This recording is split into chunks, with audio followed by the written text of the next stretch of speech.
अमर जलील ये 3 साल पुरानी वीडियो है। ओ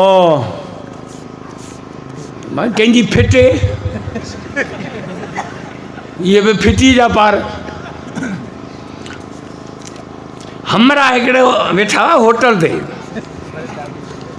कचहरी वेठे कहूं त हिकिड़े हमरा चयो यार मुंहिंजी दिलि घुरे थी अहिड़ो कमु करियां जो ॻोठनि राज्यनि में मुंहिंजो नालो ॻाइजे।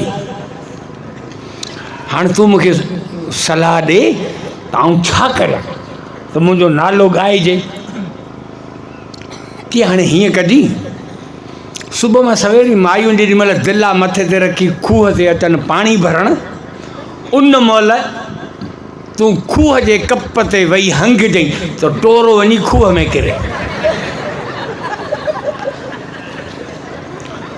ऐं इहो तुंहिंजो कमु मायूं ॾिसनि पोइ ॾिस कीअं मशहूरु थी। त इहो वञी खूह जे कप ते वेठो हाणे मायूं पियूं अचनि माईअ ने ॾोॾो ॾिठो त हीउ त मोह हंगे वेठो।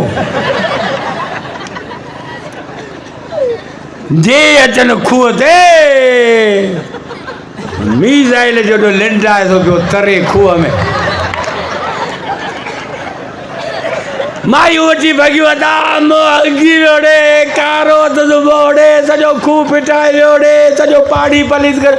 मायुनि जी घोड़ा घोड़ा मायूं आयूं ॻोठ में अची घोड़ा घोड़ा कहूं त खूह हो हिकिड़ो हुनजो पाणी बि फलाणो मोह ख़राबु करे वियो हंगी वियो। हिननि मायुनि हुन ॻोठ खे ॿुधायो हुननि हुन ॻोठ वारनि खे ॿुधायो हुननि हुन ॻोठ वारनि खे ॿुधायो। इहा ॻाल्हि आलू ॿुधाई रमो खे रमो ॿुधाई खमो खे खमो ॿुधाई जुमे खे वठी जो होलरियो हलियो त उमरकोट छाछरो छोरा हैदराबाद कराची टंडो बागो बदीन सॼो मुल्क हिकु थी वियो ॾे फलाणे माण्हू हंगी खूह ख़राबु कयो।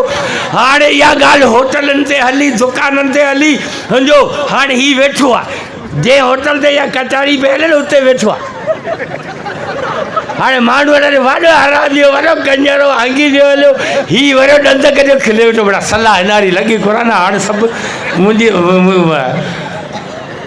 हाणे सभु कोरोना मूंखे बि यादि कर अरे ॾंद हेठो कढे अमर जलील जी फिटी वीचारे जीअं हुननि खूह ते हंगी नालो कढायो जी हिन जी बि फिटी 3 साल पुराणी वीडियो जंहिं माण्हू वायरल कई आहे उहो माण्हू पली जे ग्रुप जो आहे कड़ी कंवर जो आहे उन ई वायरल कई आहे।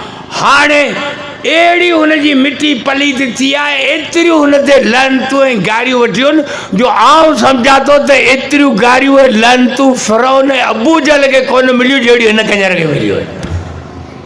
अलाह साईं जे ख़िलाफ़ु शान में गॾो त ॻाल्हाई। हाणे उन ते कानूनी कदम खणणु इहो गवर्नमेंट जो कमु आहे।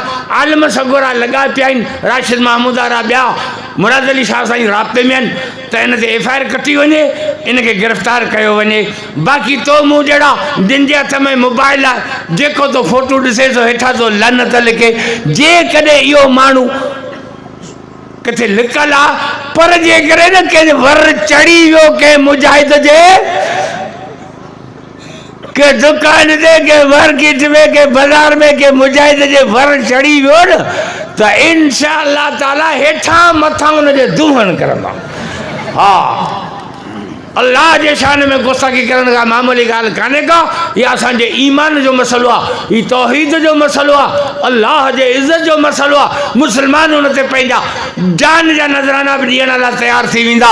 इन जे करे गवर्नमेंट सिंध हुन खां मुतालबो आहे त अहिड़े बेकार क़िस्म जे माण्हू खे फिल फौर गिरफ़्तार करे इबरतनाक सज़ा ॾिनी वञे वरना ॿी सूरत में हे मुस्लमान इन शख़्स सां बदले ऐं पले करण जो हक़ पाण वटि महफ़ूज़ रखनि था। इंशा अल्लाह अल्लाह जे दुश्मननि खे हिन धरती तां धोई पाक कंदा।